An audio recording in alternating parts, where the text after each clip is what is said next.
How you doing? How you doing, sir? That's my dad. We brought him with to kind of observe today because he's not totally comfortable using this yet. Oh, sure. Comfortable, like just how you apply it and stuff? No, just in general. I haven't used it at all. Yeah. Okay. He's a little afraid that their dog, his fur sister, is a little too sensitive to be using it. We don't agree. Okay.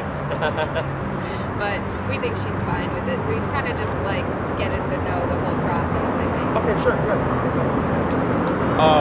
If you ever decide you want to give it a go, the easiest exercise for anybody to learn is heel.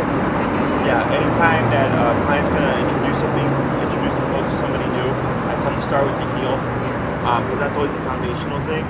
It helps them understand how it works. It helps the dog transfer everything to the new handler. But let's say we teach all the commands to Blue, and then you only teach him heel. Don't expect like the sit, the down, the place, and all that stuff to transfer them. Like he'd have to do some work to get him to understand. Like you, it's also We have to do the same applicable. thing. Yeah. Okay. Anything else? I do think he's getting some. I think it might be because the collar's not tight enough, and then it's like Rubbing? Yeah, it's slipping down to the bottom. He's getting some spots. Yeah. We put some. What was that? I put and it cleared up really well. So, do you think it's just because it's not like staying? Yeah, it could be a couple of things. One, if you keep using the same spot, he's getting pressure sores. Okay. That's what those are. So it's not from the stem, it's from two things poking in the neck, okay, Right. for a long period of time. So that's why I suggest if he's wearing it extensively, every 2 hours you want to rotate. Okay. Or if it's too loose, you can get this irritation. That's what I think. So I'd either fit it more snugly, and then just remember to rotate it. There's also a comfort adapter. So like let's say you're gonna have friends over and he's gonna wear it for like 4 to 5 hours and you don't wanna have to like worry about that. The comfort adapter is meant for extended wear. So like right now I have a dog that just came in for a boarding train and he's gonna need to wear that 24/7. So we're putting a comfort adapter on his so we don't have to worry about having to rotate all the time. Is it just like a rubber piece that goes on over it? Or? No, it's so that has 2 probes. This one has 4 probes, but the way that's shaped and positioned, it feels more flat. Okay, so it makes for a smooth surface as opposed to 2 things just poking into the neck. Okay. Yeah, if you get it, don't email me, and I'll send you the link for it. It's honestly like when he's been wearing it for longer periods of time, we haven't moved it every 2 hours. Sure. Yeah. We try to rotate it every day. We try to rotate it every day when we put it on. Correct. Like I put it on the left side, she puts it on the right side, so we're not always putting it on the same side. That's Correct. what we've been doing. Yeah. So with the adapter, I still recommend that people do rotate just in case, but it's meant for extended work.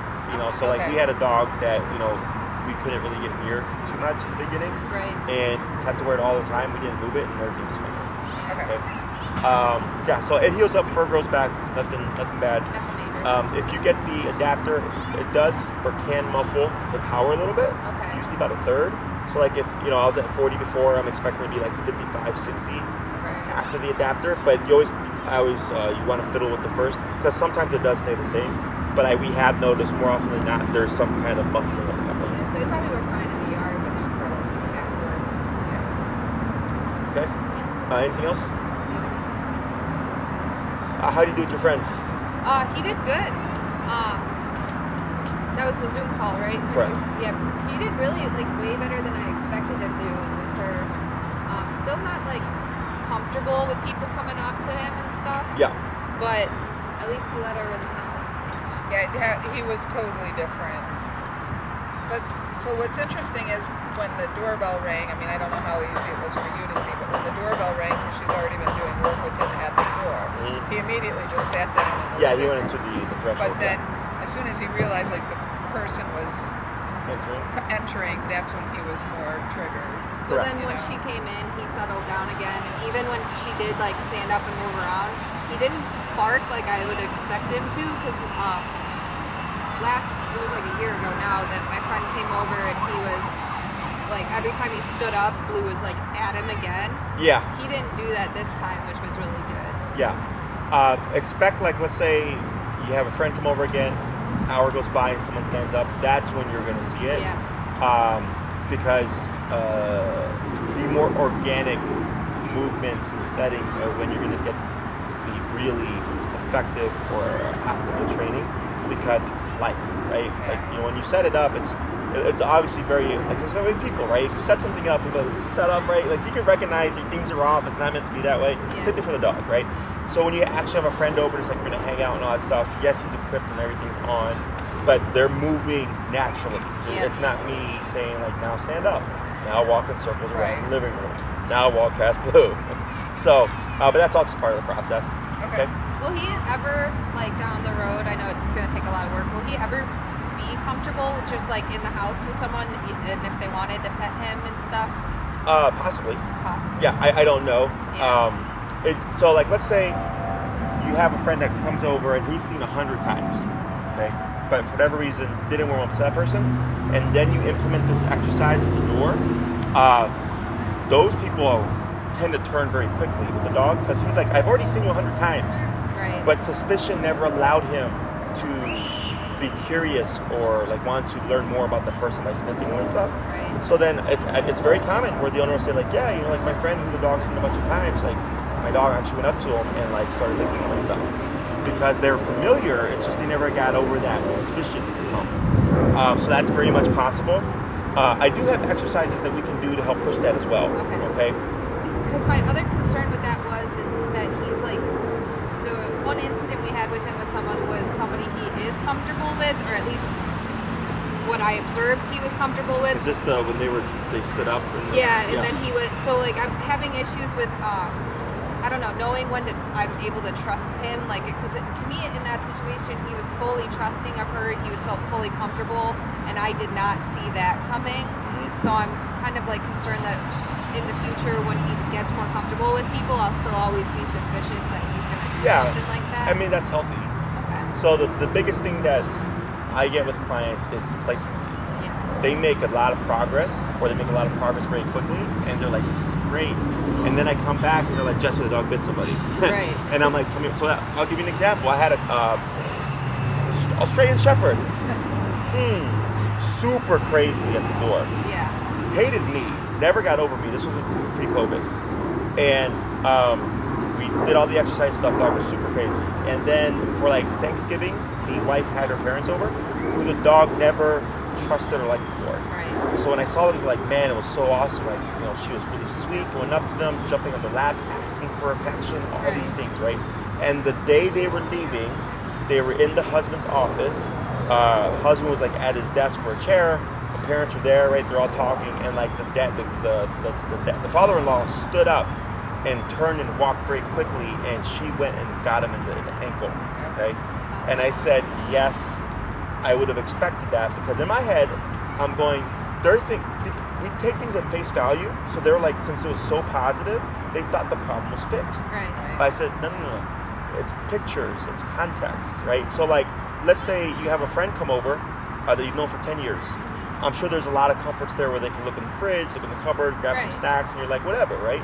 But then let's say you have a friend you've only known for like a month, and you invite them over, and they do that very same thing, okay? So you chuckle because that's awkward. A little weird, yeah. Yes, okay?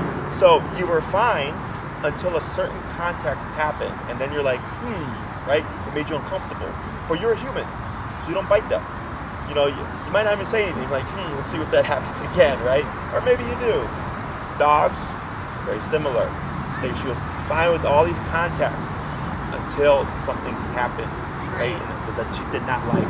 So part of this, there's 2 points of trust. There's the trust that I trust that Blue's going to behave himself. But then there's the trust of, if he doesn't behave himself, I trust in myself that I can get it back under control. They go hand in hand. Okay, so even myself, when I have dogs that I've worked with, I am still in the back of my head going like, this is a dog that bit 5 people. Yeah. Because when you get too comfortable, you know, like this here,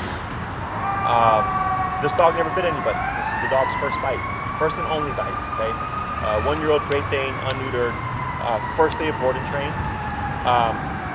and I was in a rush. I had to go see a client, and I gave him to my employee, and I said, go put him in the kennel. And I was gonna walk away, and I go, you know what? I was like, I know he's never been in the kennel before. Let me do this real quick, okay? Because I again, you know, like, I was gonna be complacent and say, like, you can handle this, I'm gonna go. But then I go, no, he's never been in the kennel. It's the first time, he's never had structure, no discipline. I'm anticipating some kind of kickback, right? That was a kickback. So that could have been my employee, okay? Now, for me, this is not a big deal. I have 4 more to go with it, so I got a set.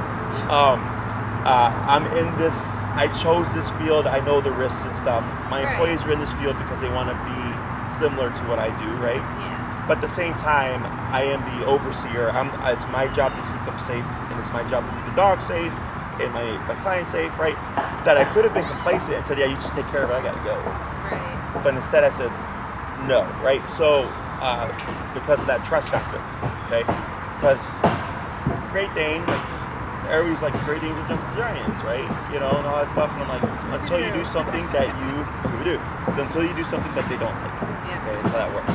So, as you start to see more progress, you're just gonna learn to be aware, but not paranoid. Okay. Like we were talking about the kids thing. Yeah, like I feel like I want to bring him there, and I've already talked to them. I don't know if you remember like the Halloween party with a bunch of little kids. Yeah. So I want to bring him, and I've kind of already established the rule that like nobody touches him. We're going to keep some space. He's just there to work and like get used to being out of the house and like in a huge group of people.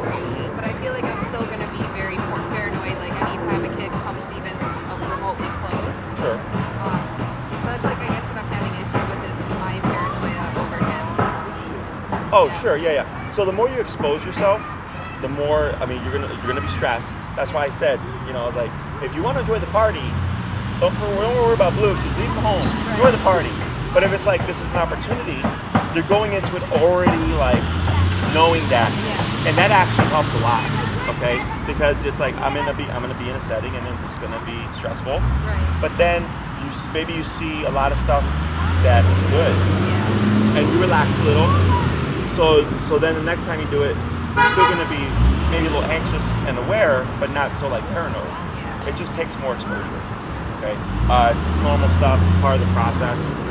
Even for me, like after this bite, and a couple other bites that I've had, it creates an anxiety, right? Like if a dog moves too quickly, like I can feel it around, like this dog gonna bite me, right? But I just go through it, and then the more and more I do that, the less I have that kind of PTSD, if you will. So it's the same thing for you because you've had negative experiences. You have moments of like, it can get dicey, whatever. Right. Is in order to get over that stuff, you have to put yourself in that situation. But that's why that muzzle's there. Muzzle alleviates a lot of that risk factor. Okay. And I like that you said, I've already established a rule. Nobody's going to touch him. He's giving space and all that stuff. Is that you're already a step ahead. Now, be aware that everybody may be fine with you saying that, but once you're actually there, and they're gonna go like, but he's being so good. Yeah, that's kind of what I told them too. I'm like, I know the kids are gonna think he's cute. Some of them haven't met him, but it's just I'm not gonna try to be rude, but none of them are touching him as of just today. Sure. Yeah. So you just have to be firm, okay? And to prepare you, like you might have to leave too. Yeah. Right. Not because of him, possibly, but because of the people. Right. I've had that happen to clients where their dog was one way and they made a lot of progress and they're being cautious, but the people around them It's just they don't understand. are naive, yeah. So then they have to go. It's not, you're not being rude. You're just what's happened and what he's working on. Yeah, protecting them and I'm protecting them.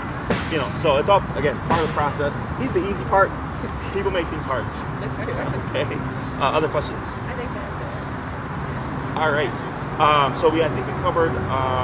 Was it recall the last time? No, they went to place. Yep. Because I want to work on recall outside. Yep. Okay. Now, do you happen to have your long line with you? Yeah. Okay, so we'll go ahead and get that ready. Grab some water. And I'm sorry, sir. What was your name? Keith. Jesse, by the way. Nice to meet you. Yes, We sir. did do one session of recall at the facility. Yeah, I remember that. Yeah. So we're gonna do a quick recap to see what you guys remember, what you've been practicing, making sure that that's correct, and then we're gonna work on the second half of recall.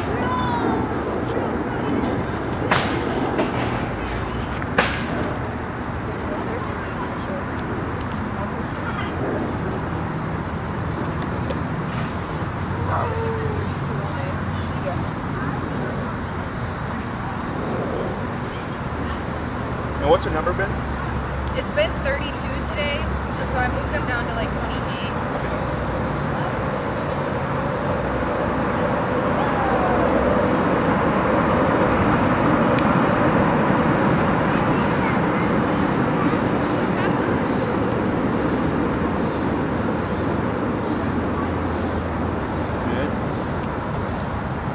do a couple more.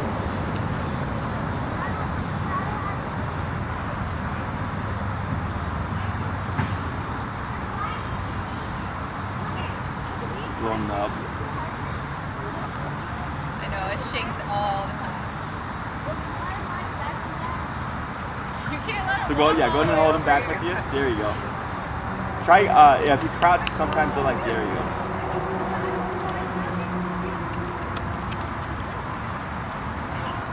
You got him all wrapped up now. I know, it's okay.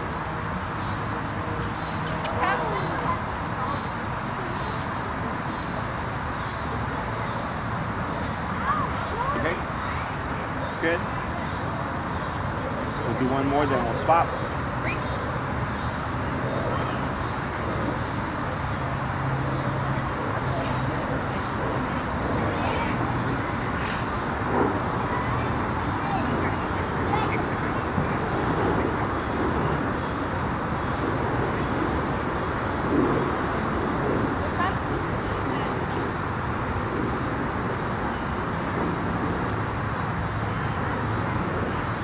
Okay, let's go and swap handlers.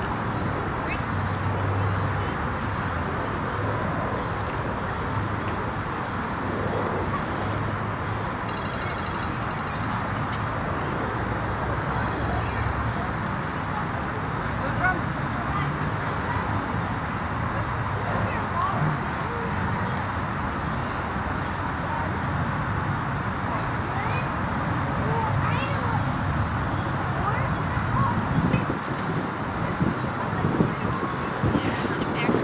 Couple more. Blue come.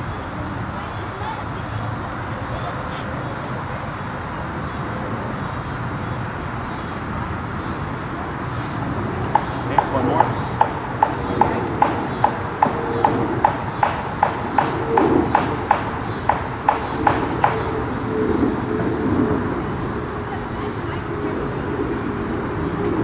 Blue come. Good. Good. All right, so we're forgetting one thing. Moving backwards. Yes. I Okay. thought I was. You did a little bit, yeah. Do You I did a do- couple steps. Okay. For you, I would just pronounce more. So I wanted more like Okay. bigger movement to make it very clear. Yours were more subtle, but Yeah. you did do the movement back. Okay. I didn't know that. Correct.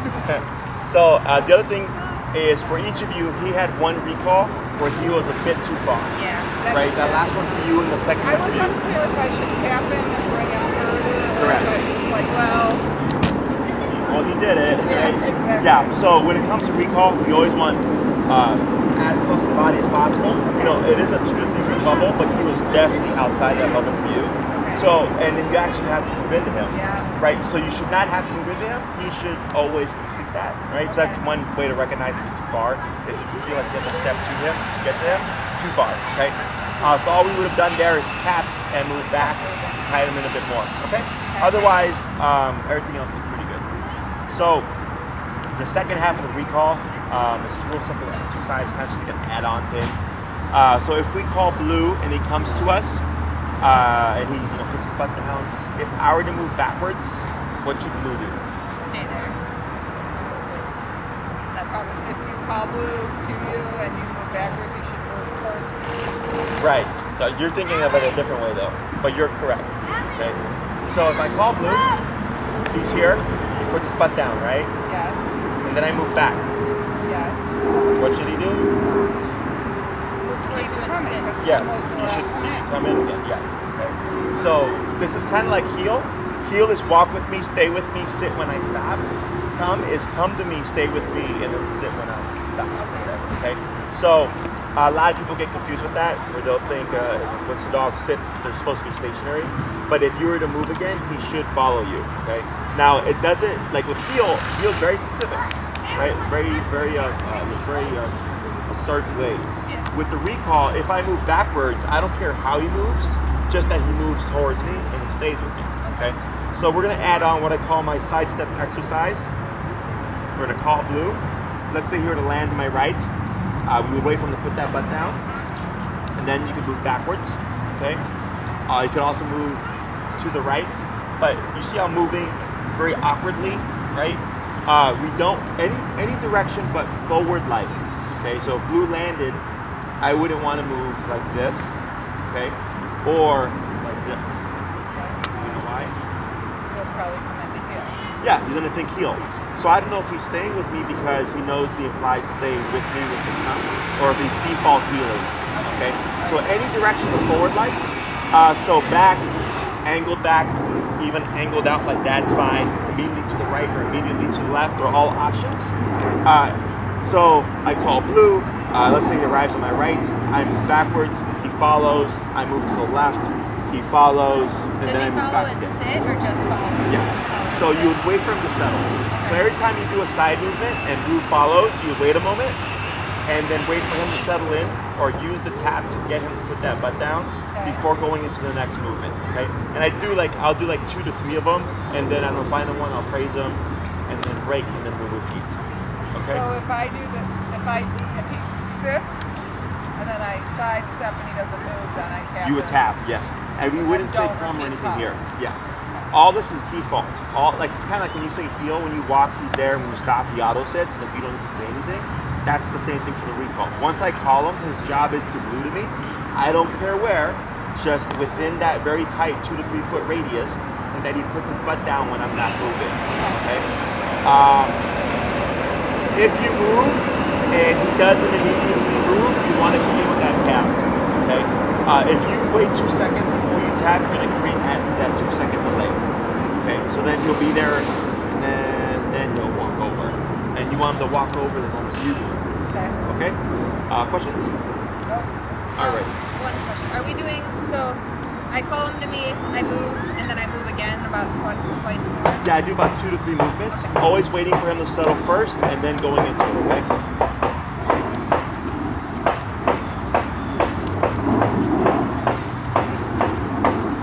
Instruction, and then the train, and then the expressway.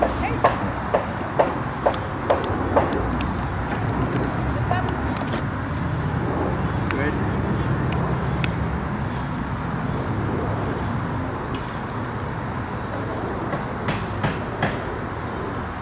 Good. Settle. Good. Tap, tap, tap, tap, tap. And then reel in as you move back here. Tap, tap, tap, tap, tap, tap. Keep going. Yep. There you go. Hold right there. Good. Praise.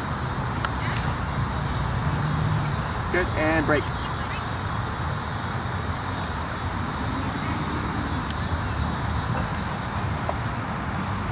you sure it's on tight? I think you felt it earlier. Give a test tap here. Yeah. You can bump it though. 43. You're at 43? Yeah. If you need to adjust it, go ahead.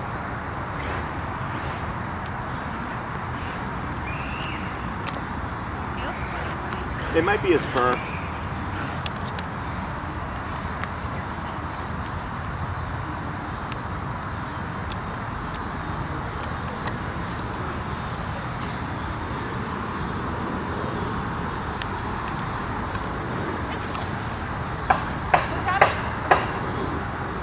Yep.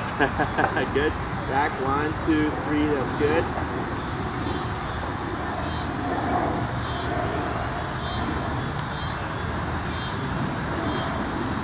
Wait a moment. Good.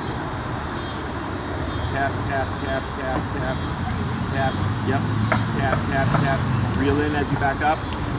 Tap, tap, tap, tap. Pull, pull, pull. Tap, tap, tap. There he goes. Good. Good. Raise. Good. Right. Did you bump it again? No. Let's try 48.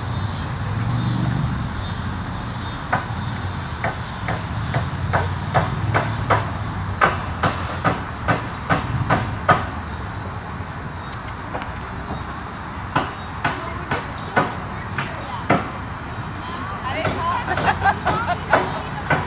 It's on bikes and audio.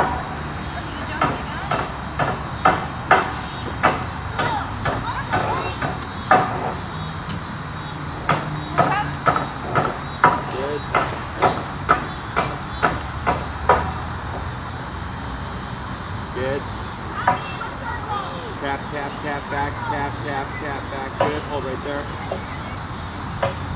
Good. Good. Do a couple more. He's done.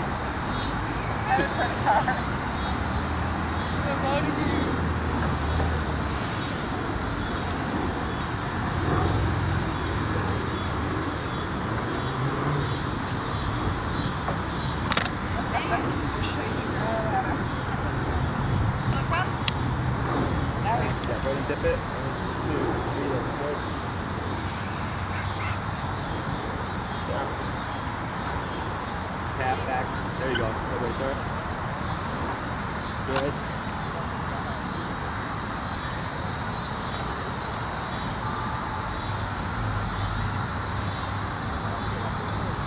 Good. Great. Good. One more. What'd you go down to now? 39. Yeah, I think it was just poor contact. I think so. Come on. You get distracted about it. What did you find? Huh? What was it? What's the smell? Look up.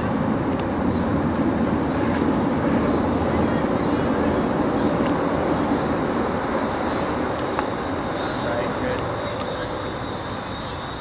Good.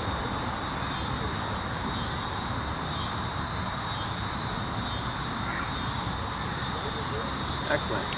Very good. Want to swap handlers? Great.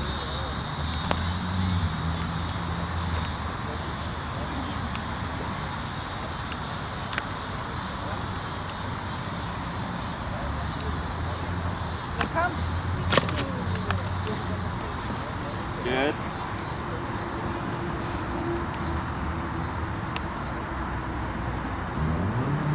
Good. Tap. Right. Tap. Good.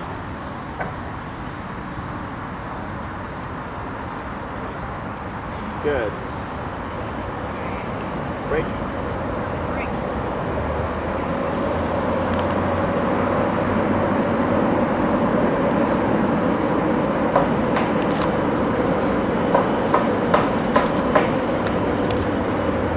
That's okay. Back tap, tap, back tap, tap, tap, back tap, tap, Hold back. on, hold on.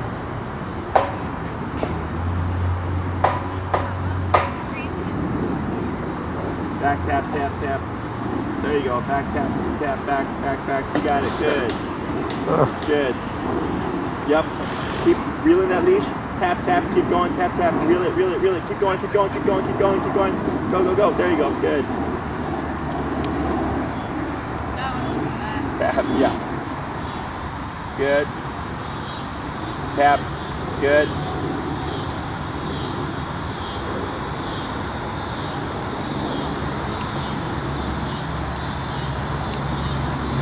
Good. Good. You gotta reel in the leash a little bit or something. You're wrapping him up like a burrito. He can do it. I like burritos. Chipotle. Yeah. You get that one. You hungry, Ham? See, you're already thinking. He's okay. Can you believe I've heard Jesse say he's okay? I want to talk about that too. About the leash wrapping and all that stuff. Well, come. Good.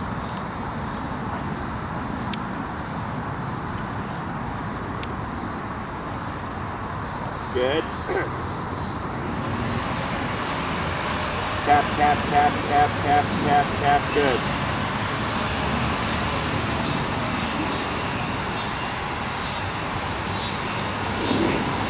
Yep. Yep, keep pulling. Tap, tap, tap, pull, pull, pull. There he is. Good. Good. Good. One more.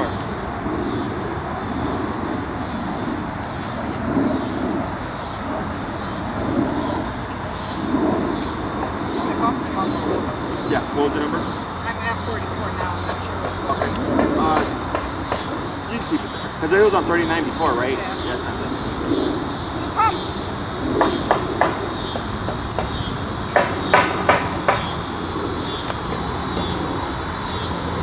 Tap, back, back. Yep, reel in that leash. Tap, tap, tap. Reel it in, reel it in, reel it in, reel it in. Good.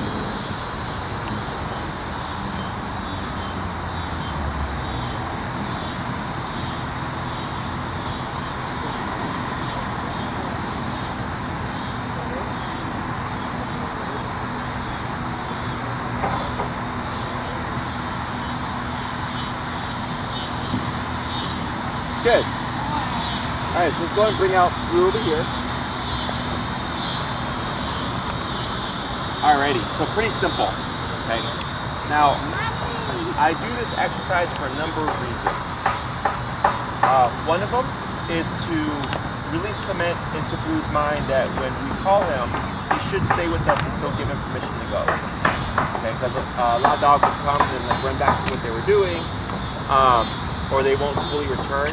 So it's making him get in real tight, but then also making sure that he's glued to us. Okay? So we prevent that premature leaving to chase, squirrel or whatever. The other part of it is to force mistakes. So I think with both with you and Hannah, on one of them he got confused and started to run away, and then you have to remote him and move backwards. That's normal. So remote should never mean for him to run away. It should always mean to come to you. Okay? And if you were to make a mistake and do the wrong thing, he should go to you because that mistake, okay? Because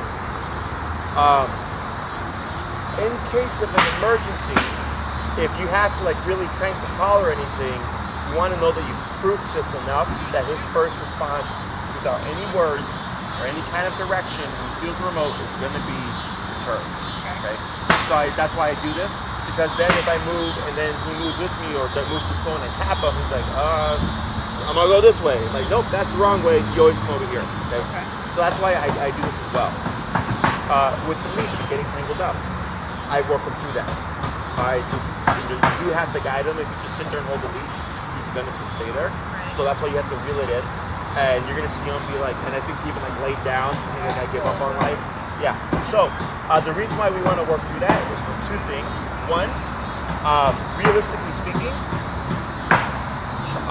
when you're needing your recall to absolutely work, there's something to be about, right? He's running towards the street, he's chasing a squirrel, you could be charging towards a dog, it could be a person, whatever, right?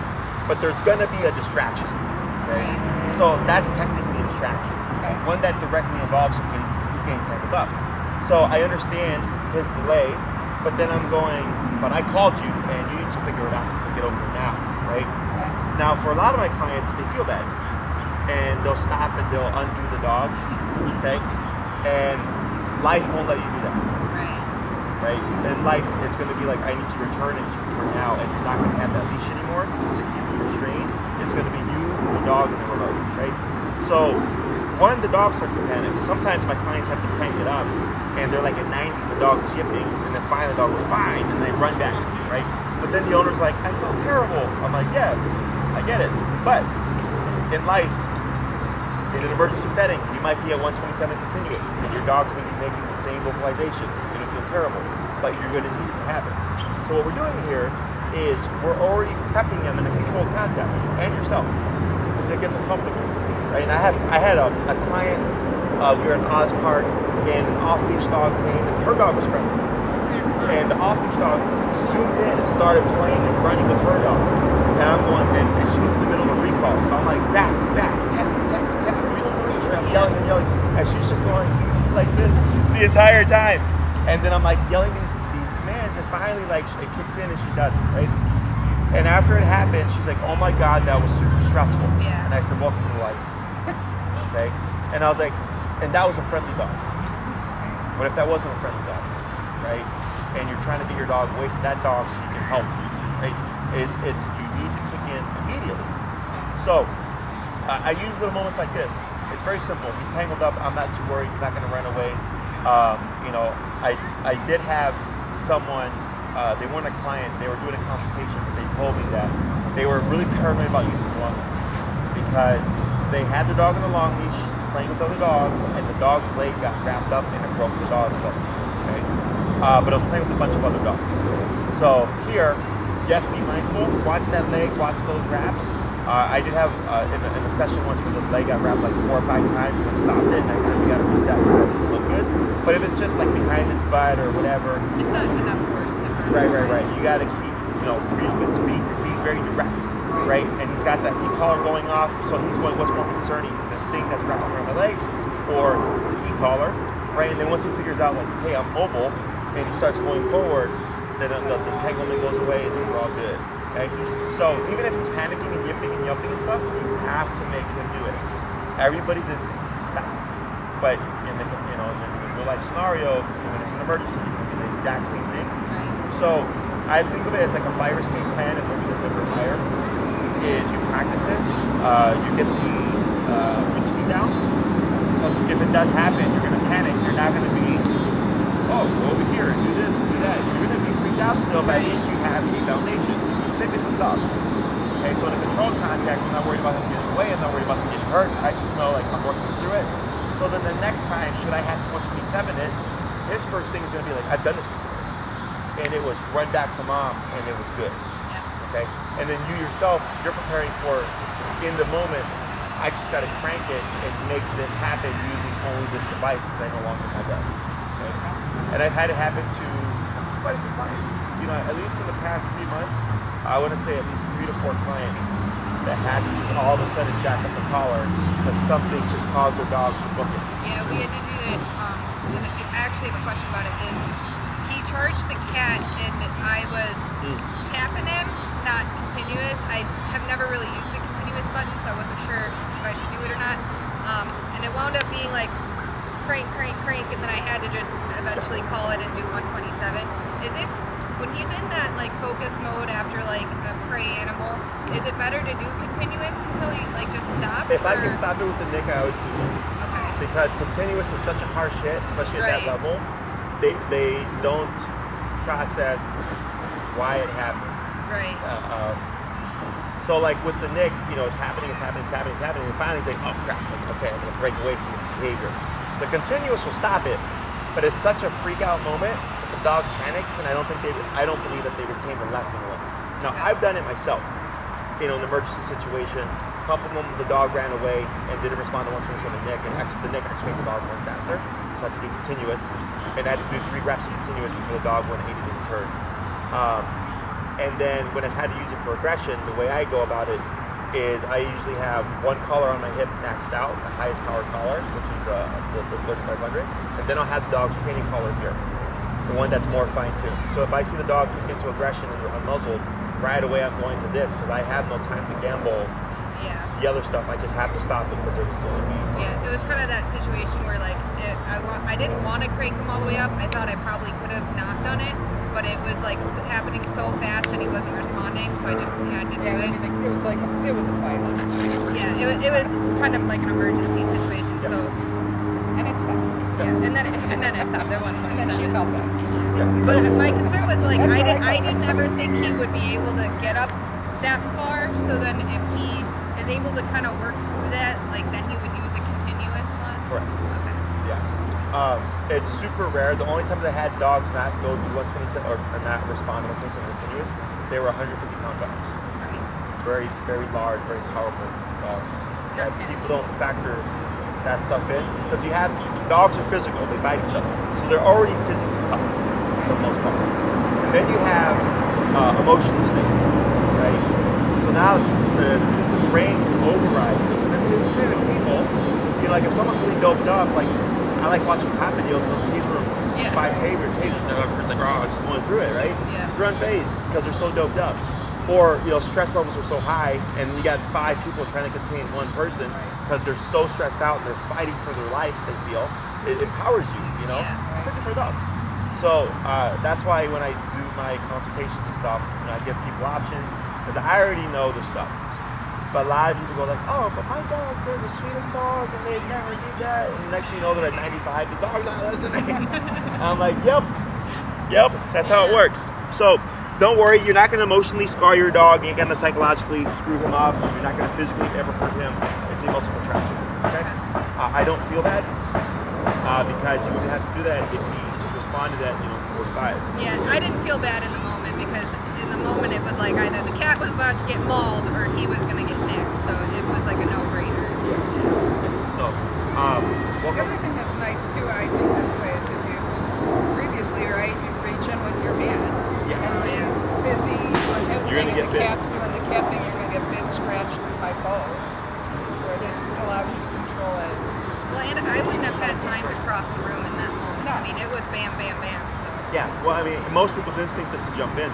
I had one client, I had trained her dog for like obedience stuff or whatever, and then there was an older dog in the home, and they got in a fight over the dog though. And the husband went in to separate them, and the dog, the one that I trained, just climbed up his arm, there were like 5 bites, like really, right?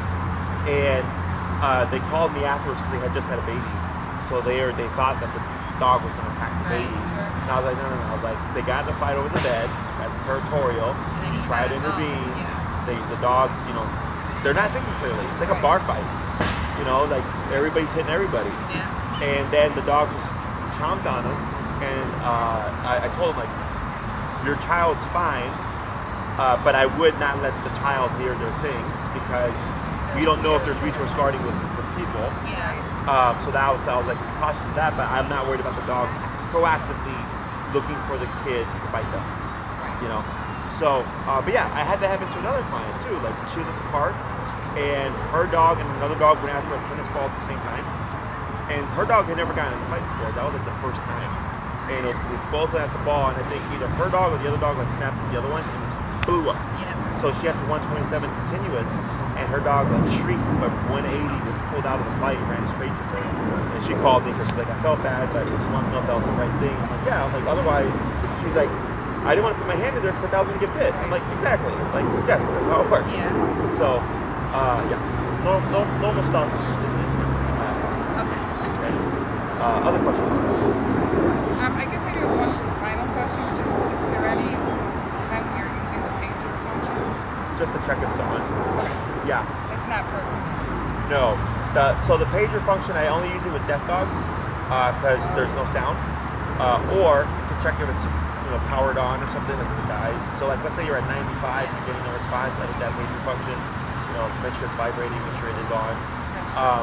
I know some of my clients will say like, oh, the dog listens to the pager. I'm like, for now, because it's nothing negative.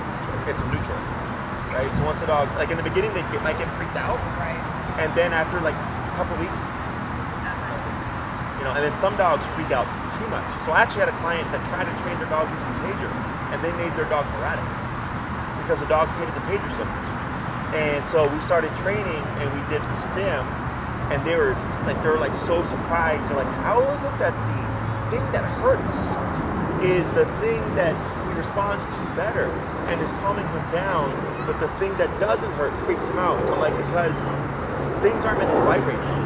Yeah. It's dog. Yeah, like it's their brains don't process things like ours. Right. Physicality is their language. So that's why I was like, the stim, it's just how people think about things.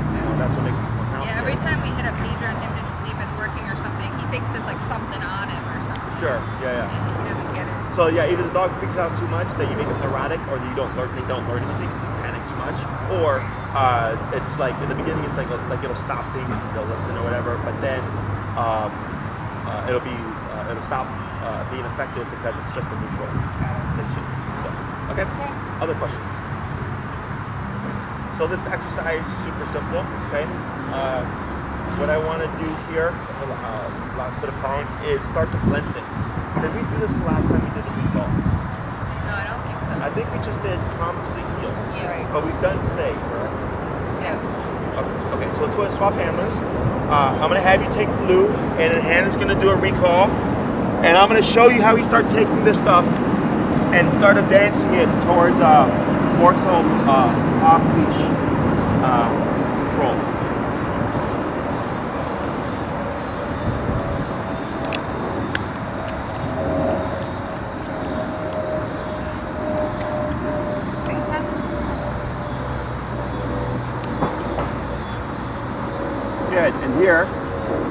Good, go and do a couple of side steps. Tap, yep.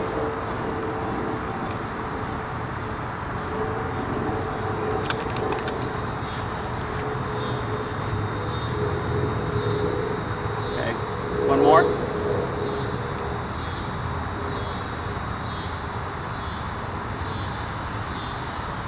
Yep, yep, good. Now what you're gonna do is go in and shorten your leash.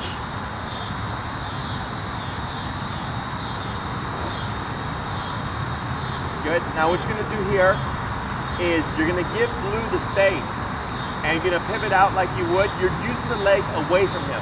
So he's behind you, right? So since he's more so to your right, when you give the stay, you'd step away with that left leg because it's the one away from him, okay?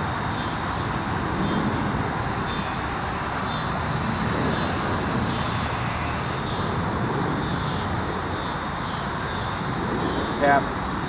Good. Good. Now hold right there. Now have you keep that distance and start to go in a circle around them. That's okay.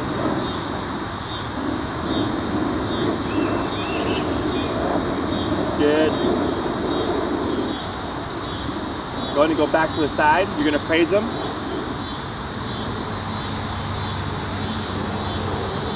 And then you're gonna step away again, okay? He's supposed to stay put. Move towards him, tap, hold, tap, good. Now back, good. And then walk around again.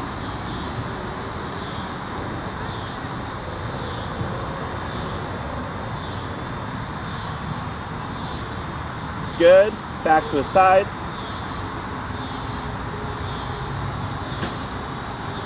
And then now you're gonna put him in the heel. But you're gonna keep your leash slack. Yeah. There you go. Keep forward, tap. Good. Then slow to a stop. Good, stay.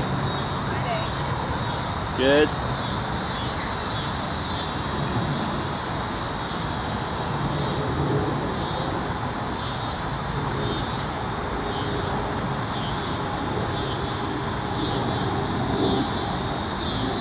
Back to the side, and we're going to release. Good, we're going to try that again.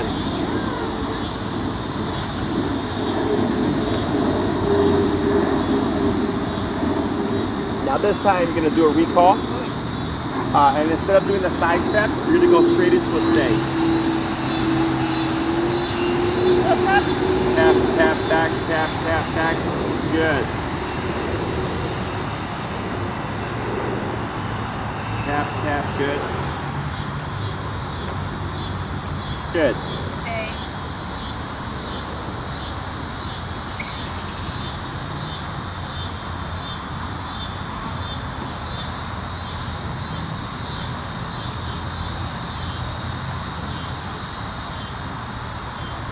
Good.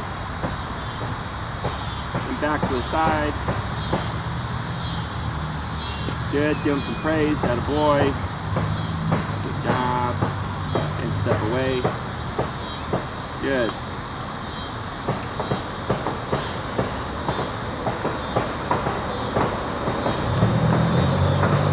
Good, back to the side. And into the heel. Good.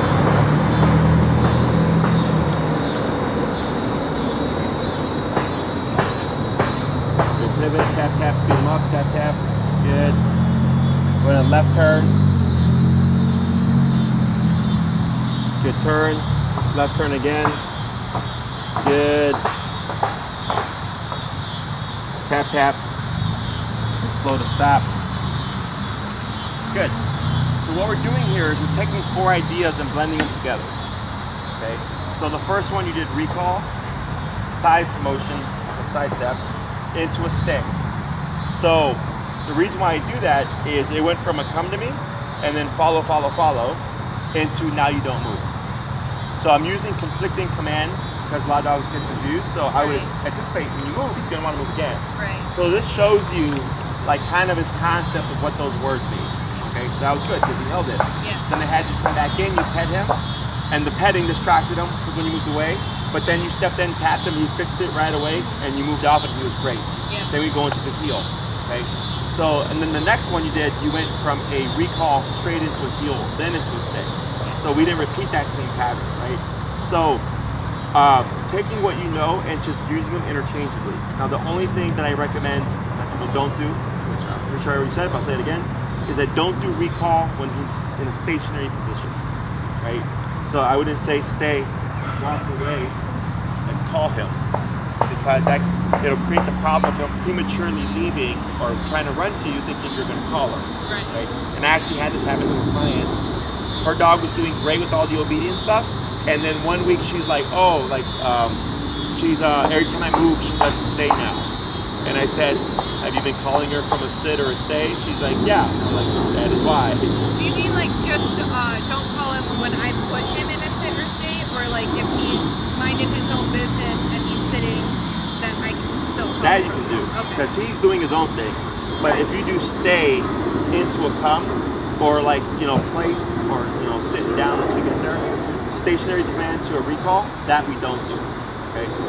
So let's say I put him like in a stay and I'm like on that side of my yard or something, and I walk to the other side and I do want him to come. Do I just break him from the stay then? I don't break from a distance either. Okay. Okay, now, these are my preferences. Right. Okay, so I'm going to give you two things.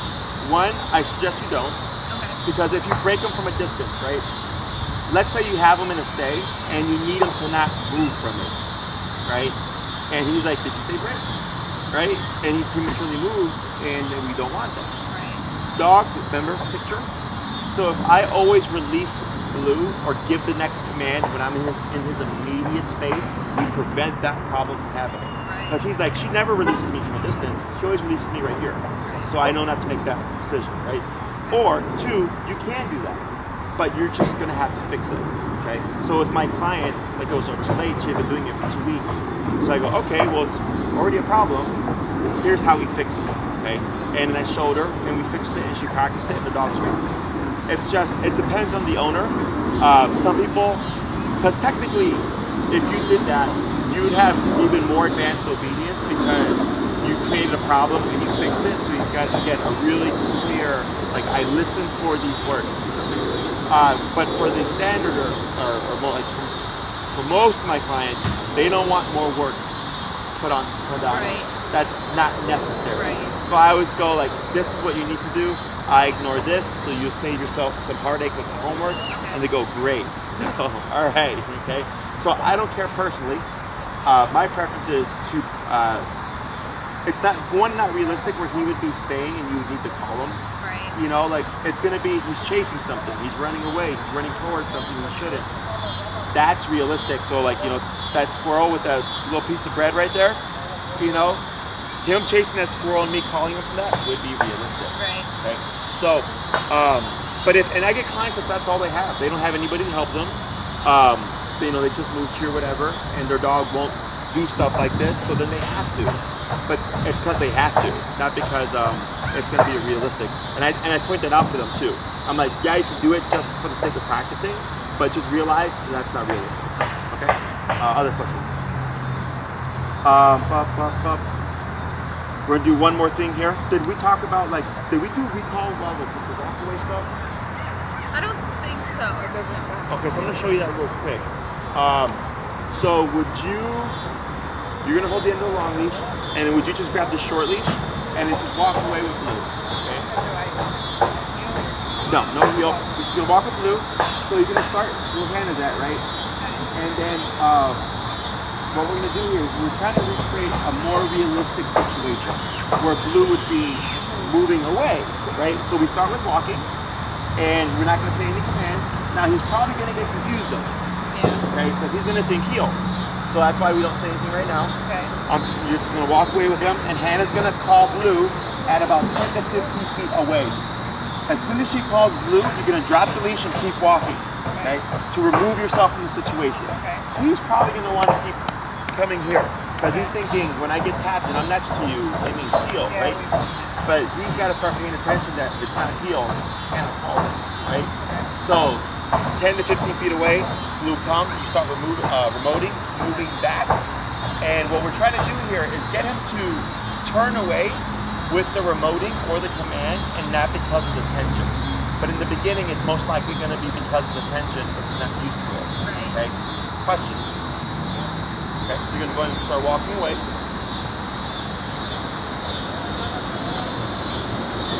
And now.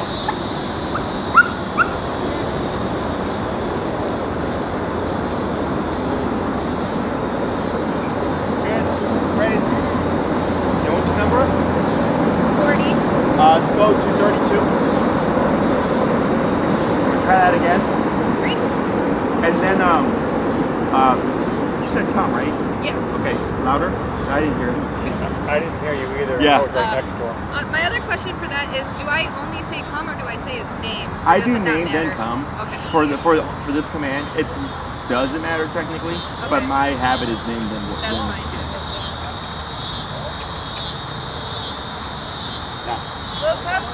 Yep, back. Good.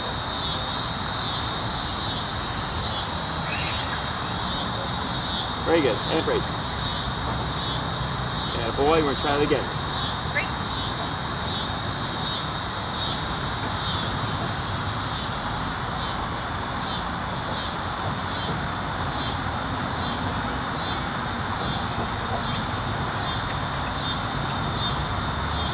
Now. There we go. Now, there we go. Good. Excellent.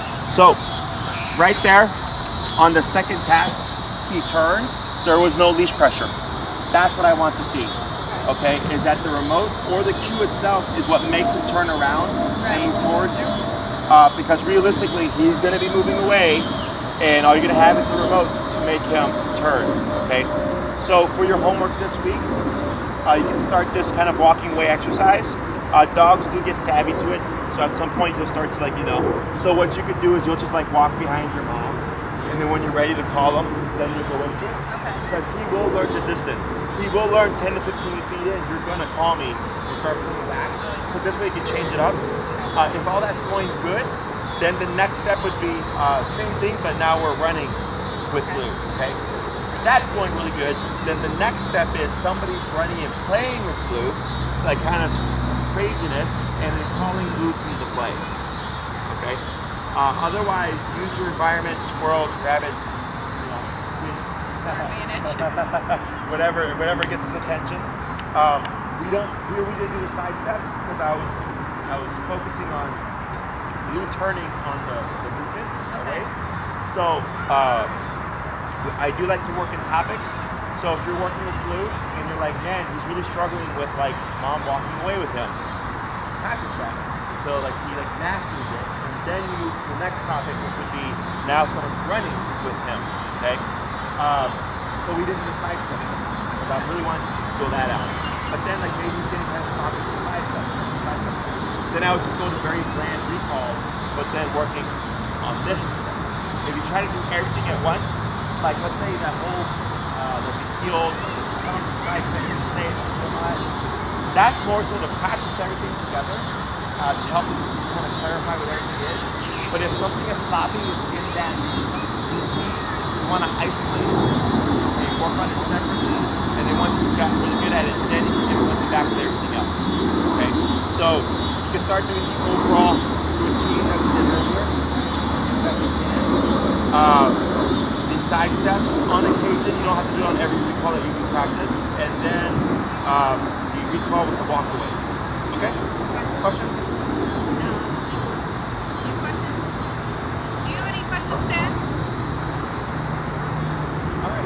We gotta head out. We gotta go to Oz. It was a pleasure. Good seeing you. Nice to meet you. I think we saw each other on the Zoom, maybe.